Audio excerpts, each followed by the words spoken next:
You know, some officials are seeking to block foreigners from purchasing tracts of farmland, folks. They fear that the land might be used for espionage or, of course, to threaten America's food supply. For now, a bill in Texas, so you know it's going to be discriminatory because it's in Texas. That's just what they do. A bill in Texas focuses on China and would prohibit some Chinese from buying land in Texas. What's the problem, you say? Well, the Chinese believe that they are being unfairly targeted because there are no exceptions, folks, for legal or permanent residents, visa holders, and dual citizens. Now, the Chinese population in Texas, it was estimated at about 235,000 in 2021. So also, we should tell you, Air Force officials have raised concerns about a proposed Chinese-owned mill in Grand Forks, North Dakota, near a U.S. air base. In 2021, a company owned by a former mid-level Chinese Army officer wanted to build a wind farm near a Texas air base. That prompted Texas to ban Chinese, Iranian, North Korean, and Russian companies from tying into its power grid. Now, that, of course, makes sense. When it comes to farming, okay, there are no federal rules restricting foreign ownership of U.S. farmland, and that really is a problem. We need a federal solution so that we don't end up penalizing some groups and not others.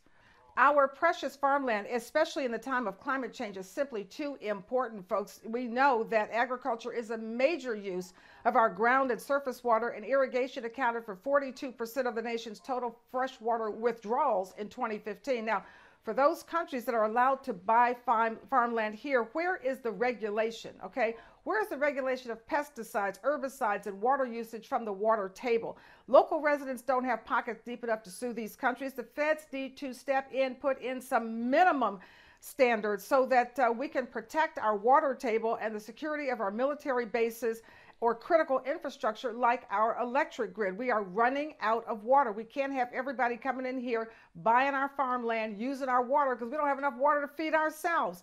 Can we really use much of our water, so much of our water for farming?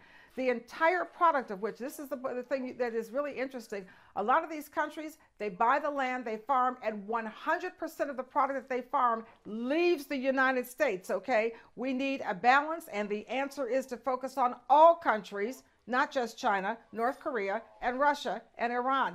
Focus on all of them, because there are a lot of countries in the Middle East that are farming alfalfa, and every bit of it goes overseas, and that's a problem for us. Stay with me. I'll be back with your news.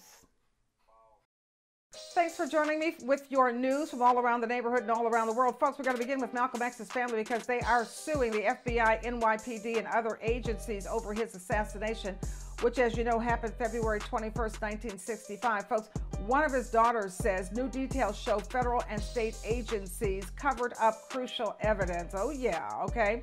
Malcolm X, as you know, he was 39 when he was assassinated at an auditorium in the Washington Heights neighborhood of New York. Now his daughter, Ilyasa Shabazz, she says federal agencies conspired to and executed their plan to assassinate her dad, Malcolm X. The family seeking $100 million in damages. Ben Crump is their lawyer. That's right. Okay.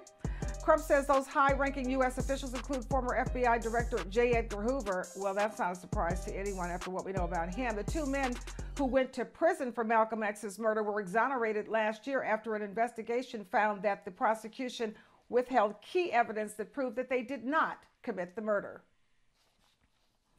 Then nearly half of the black teachers in America graduated from an HBCU. Now in the U.S., only 7% of the teachers are black, and about 15% of the students are black. A new study of elementary school students in North Carolina indicates that, get this, black students performed better, that's right folks, in math when taught by an HBCU educated teacher. Now the study was conducted by Stanford University graduate student LeVar Edmonds, and it showed that the teacher's race did not impact student outcomes, but their training did. Both black and white HBCU graduates and HBCU trained teachers were more effective than their non-HBCU trained counterparts. That's so interesting. Okay, those who have gone to HBCUs, though, you understand why. Okay? All right, another black superstar out there helping people, uplifting the race, 19-year-old HBCU student Kayla Austin. She can thank Pharrell Williams for the $25,000 she received. That's right, folks, for her gun safety technology. Excuse me, sister girl, go do it. Kayla Austin is a sophomore at Howard University. She pitched and won Pharrell Williams, and she won $25,000 from his Mighty Dream Forum. That's the forum that he goes around and he looks at people and looks at inventions, and she won. Her patent pending technology is called, are you ready for this? My gun's been moved. Okay, girl. All right. It provides gun owners with a 24/7 monitor and notification if their gun has been moved. Kayla still needs $75,000 to manufacture, also to complete the software application and launch her invention successfully. Therefore, she has started a GoFundMe campaign. Her name again is Kayla Austin. She's got a GoFundMe campaign. The name of the product is My Gun's Been Moved. So if you can give her a few dollars, hey, check her out. All right, then let's look at the environment. Research from environmental health perspectives on those forever chemicals. It's showing that, and of course, they found their way into our food and our water. We just can't get away from them. Scientists say they now know that these chemicals disrupt key metabolic processes in children and teens. And the disruption can make kids and teens more susceptible to developmental disorders, also cardiovascular disease, cancer, and metabolic diseases like diabetes. Now, PFAS chemicals are already linked to illnesses like thyroid disease, testicular cancer, and kidney cancer. Okay. All right. Let's go to Moody's because we're going to take a look more at the environment. It says these are the U.S. cities that are the most vulnerable to climate change. Are you ready? Here's the list. San Francisco, New York City, Cape Coral, Florida, Long Island, New York, Oakland, California, Tucson, Arizona, Wilmington, Delaware, West Palm Beach, Florida, and Northport, Florida, and Phoenix, Arizona, folks. The Moody's report is based on two different risk categories. The first, the long-term exposure to drought, extreme heat, and sea level rise, and the short-term exposure to hurricanes, wildfires, and floods. Long-term, short-term, those are the two. The U.S. metros that are the least exposed to extreme heat, sea level rise, and drought, they include Baton Rouge, Louisiana, believe it or not, Detroit, Michigan, Knoxville, Tennessee, Warren, Michigan, and Dayton, Ohio. Now, Baton Rouge is one of the most climate resilient areas because it has greater access to fresh water and it is not exposed to sea level rise, even though Louisiana as a whole is seriously grappling with more severe and frequent disasters like hurricanes. It's interesting. Then parts of the U.S. are seeing the earliest spring conditions on record. You know, because it's going on in your town. Climate change is playing out in real time, folks. Spring arrived at least 20 days earlier in parts of Texas, Arkansas, Ohio, Maryland, and New York. All are recording their earliest spring conditions on record. New York experiences warmest January on record. The Great Lakes, meanwhile, have had a record low amount of ice coverage during their usual February peak. In Washington, D.C., the cherry blossoms are blooming earlier. One expert said people will start to see the true cost of early spring through higher prices, and that's going to be prices for certain pollinator-dependent foods because the pollinators, like the bees, won't have anything to eat. Okay? All right. Let's go to Dilbert comic strip creator Scott Adams. He recently called black people a hate group. These people just get on my nerves. Advising white people to just get the hell away, okay, from them. All right, we're going to keep moving no matter what, okay? Thank you. And what do you think right-winger Twitter owner Elon Musk did? Well, of course, showing his apartheid South African roots, folks. He backs Dilbert cartoonist Scott Adams, okay? And Musk is already using his 130 million Twitter followers to come to the rescue of the cartoonist. Dude, it won't work, okay? Just like it's not going to work with Twitter and it's not going to work with Tesla because hate does not work, period, okay? All right, so Musk adds, for a very long time, the U.S. media was racist against non-white people. And you're talking and you own the biggest platform of its kind, and you're going to tell us that that's no longer true. Okay, we're just going to go on. What Musk is really trying to do is drive a wedge between blacks and Asians. Don't fall for it. All right, meanwhile, hundreds of news outlets, the New York Times, the Washington Post, the USA Today Network, all of them dropped the cartoon. They were sick of them, these people with all this racist remarks. Stop. Okay? All right, let's move on. U.S. corporations, they're out there trying to quash the unions, stop people from labor organizing, folks. This while the National Labor Relations Board, which is the policing arm of labor, it is working to crack down on illegal anti-union tactics, but the NLRB says the laws just aren't strong enough. They're just too weak, so we got to do something about that. Now, the NLRB is accusing Starbucks and Amazon of a range of illegal anti-union practices, including firing workers in retaliation for backing a union. Thanks, guys, okay, to show you how bad Starbucks is. All right, one organizer says the coffee giant fired 150 pro-union activists. They were all baristas.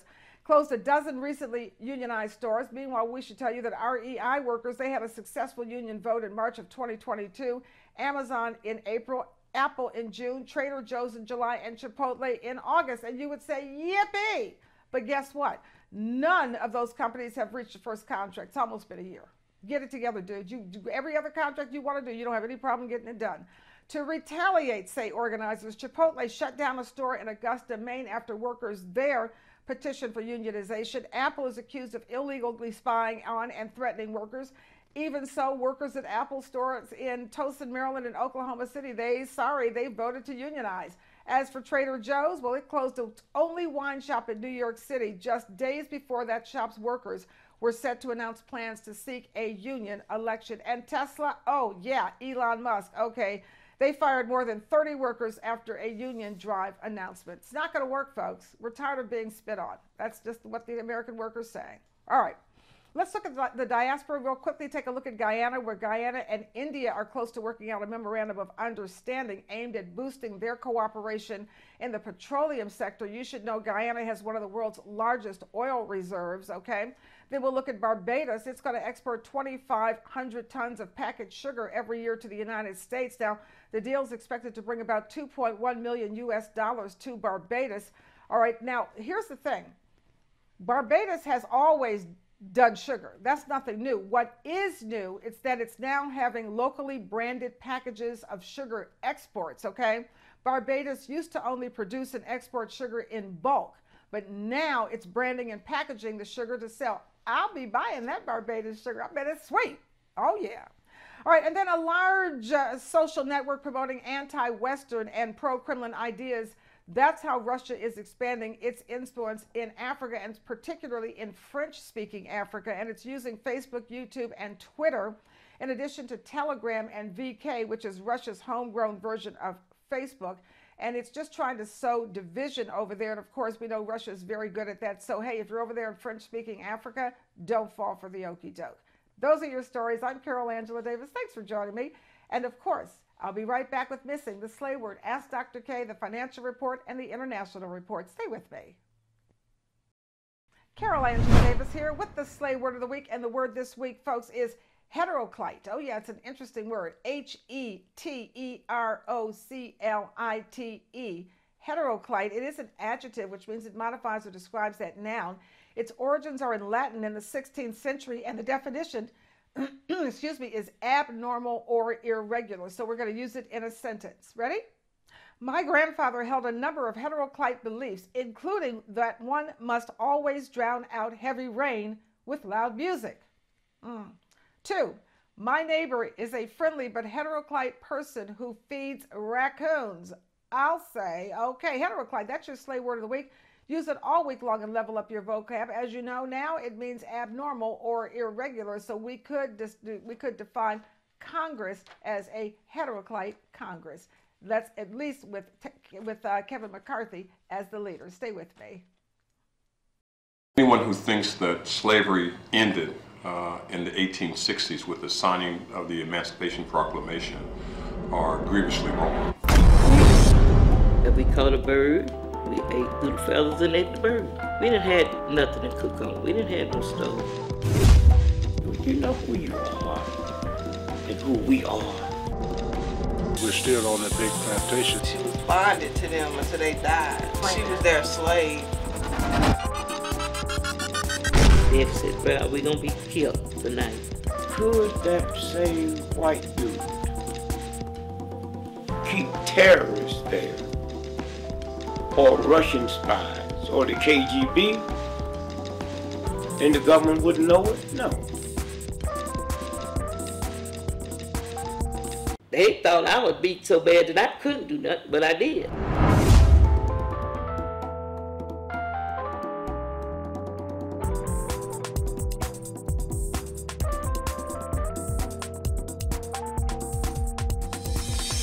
We're looking for you. Where are you? We're looking for our missing black girls, and with your help, we're going to find them. Have you seen 15-year-old Anaya Gayton? She's been missing since February this year from Dallas, Texas.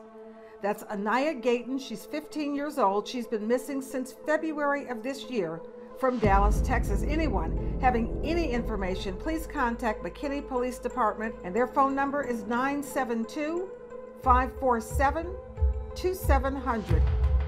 Where are you? We just want you to know we're looking for you, and with the help of everybody out in our viewing audience, we are going to find you. Thanks for staying with us. We have your international report with Dr. Inyang Ebong-Herstrup, and as you all know, she told you last week about those elections coming up in Nigeria. Welcome, Ini. Thank you, Carol. I want to talk about the elections today because it's been such a shambolic mess. The European Union said they were neither transparent nor fair. Our former president, Olusegun Obasanjo, has asked Buhari, the sitting president, to annul the elections and rerun them. Why? And I think we need to understand why. Basically, they bought a very expensive system called BVAS, which was supposed to allow them to upload the election results as they were coming through in real time. And it was very interesting that Al Jazeera, who was out there monitoring the election, said that by 10:45 a.m., only 46% on the first day, only 46% of the result sheets out of 176,846 polling units had gone up. So you could see that there was a real lag in reporting. Who was leading? Well, of course, they said the APC candidate, which is the president's party, is a gentleman called Bola Tinubu, who, as I told you last week, said his slogan is, "It's my turn," because he's been a kingmaker. He's 70 years old or more. And I'm really tired of these elderly people doing these jobs that really younger people should be able to do by now. So he was leading. And as of 4 a.m. this morning, they declared him the winner. But why are people still so upset? And they are so upset because the voting had to be extended into Sunday. In some cases, the national election officials, they didn't even show up. When they showed up, they didn't even know how to run the BVAS system. And they were slow to upload the results. And on top of that, there was extended violence in the elections. We had gunmen coming in to steal election boxes. You know, this whole thing runs really, really counter to what we want to see out of the African continent. We don't want to see this anymore, and not one that is the giant of Africa. And our young people who voted for Peter Obi, who was like, I don't know how to describe him, like your Barack Obama in the sense of change and hope and positivism, and we're going to change from being an oil producing to a manufacturing base, etc. He came in third, and nobody knows if that is really the true result. Yeah. Because votes were bought, votes were rigged, and it wasn't a free and fair election. How often do those elections occur in Nigeria? Every 4 years. So in four more years, 4 more years of young people who are now eligible to vote. Hopefully they can pull this off like we have to do in this country. Yes. And make sure we keep these people who want to put everybody down but themselves, and try and keep them in their cave, shall we say, where they belong. It's certainly here in the United States. Thank you so much. Dr. Inyang Ebong-Herstrup, you know, she's traveled the world. She brings you the international news, has worked for the United Nations for many, many years. And we just try to keep you updated, let you know what's going on all over the world. I'm Carol Angela Davis. Thank you, Ini. Thank you, Carol. See you next time. Okay. Big South Korean auto firms, folks, they are in trouble as State Farm and Progressive now refuse to cover certain models. Okay, it's all due to a missing key security feature that helps prevent the Kia and the Hyundais from being stolen. And the problem was revealed by a TikTok challenge, folks. That's right, all right? So what it does is the challenge saw thieves hot wiring certain Kia and Hyundai cars and SUVs using nothing but a USB cord. Woo! So now State Farm and Progressive are refusing to insure Kia and Hyundai models released between 2011 and 2021. The Highway Loss Data Institute found that Kia and Hyundai models from 2015 to 2019 are roughly twice as likely to be stolen as other vehicles of similar age. Apparently, they lack that electronic immobilizer That's a tool that stops the engine from starting unless the correct key is present. Why would they make a car without that? All right, well, now somebody's probably in trouble. And they call it home equity theft. And a new study says 12 states allow local governments to seize far more than what is owed by homeowners who are behind in their taxes.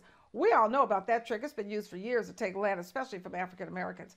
The Pacific Legal Foundation says between 2014 and 2021, 7,900 homes were taken as payment on property tax debts. Folks, the debts made up about 14% of the home's value, okay? But the governments and the private investors, they were able to seize that property anyway, claiming over $777 million in life savings by taking that house. Folks, in one example, the report cites a homeowner in Michigan says that he lost his home over a $8.41 underpayment. I just couldn't sleep at night if I did that to people. Oh, these are the worst people. And finally today, U.S. pending sales, they surged 8.1% in January. That is good news. It's the most since June 2020. So says the National Association of Realtors. Month-over-month contract signings raised in all 4 U.S. regions. But even so, sales are still down 22% from 2022. But you should also know that new home prices are expected to increase by 1.3% in 2023 and 2.8% in 2024. Those are your financial stories. Stay with me. I'll be right back with Ask Dr. K. Thank you. I'm just sick and tired of us not spending time together lately. I know, baby. I know. I'm sorry I ain't been spending time with you. I've just been working on this big deal. It's gonna bring a lot more money to the household for it. What you doing here, boss? Yeah, just checking to see if you still got it. You take this work, your partner. I don't want it back. I've seen the movies, man. I know how this goes. You see the movie, huh? Did you see Goodfellas, New Jack City? Everything I do is for you. Like, I just need a little bit more time, man. Fine bullshit. Like I said, he's gonna call any second. Why don't you take a look at this video? Guess what? It's starring you.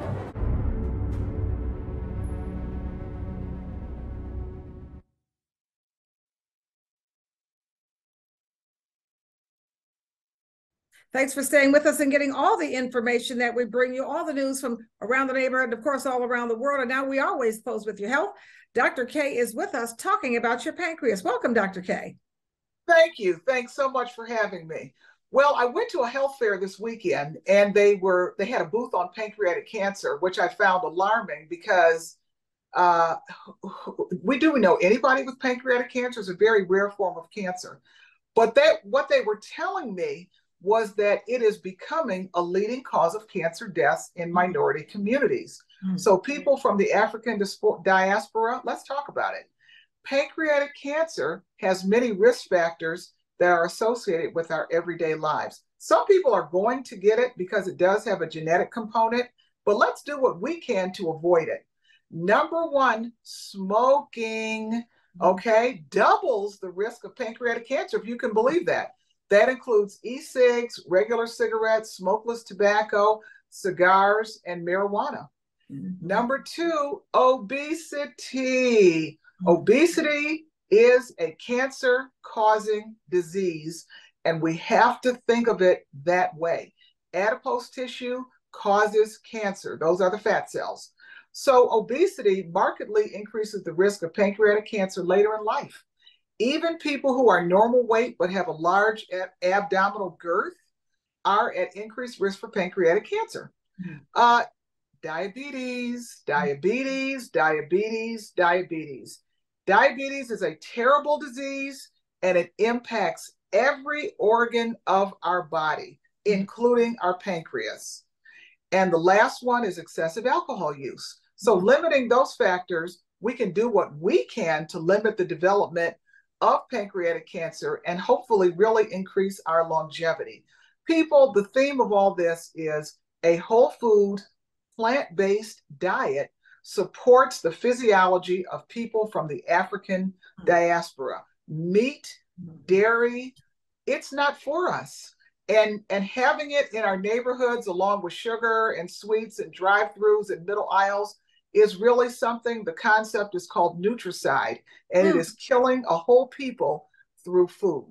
So let's really focus on what we eat and what we do every day so that we can increase our longevity. Thank you so much for having me. It's so interesting, Dr. K, in 5 seconds. So, you know, some people smoke things out of a pipe, for example. Does that count? Yes, it does. Smoking is smoking. Doubles the risk of pancreatic cancer. Wow. Doubles. Amazing. Yeah. Amazing. Thank you so much, Dr. K. We're with you every week, always bringing you all the information that you need, always rounding it out with your health. And we'll see you next week from everyone here at Impact News. We thank you for paying attention to our news. We'll see you next week. Thank you, Dr. K. Thanks for having me.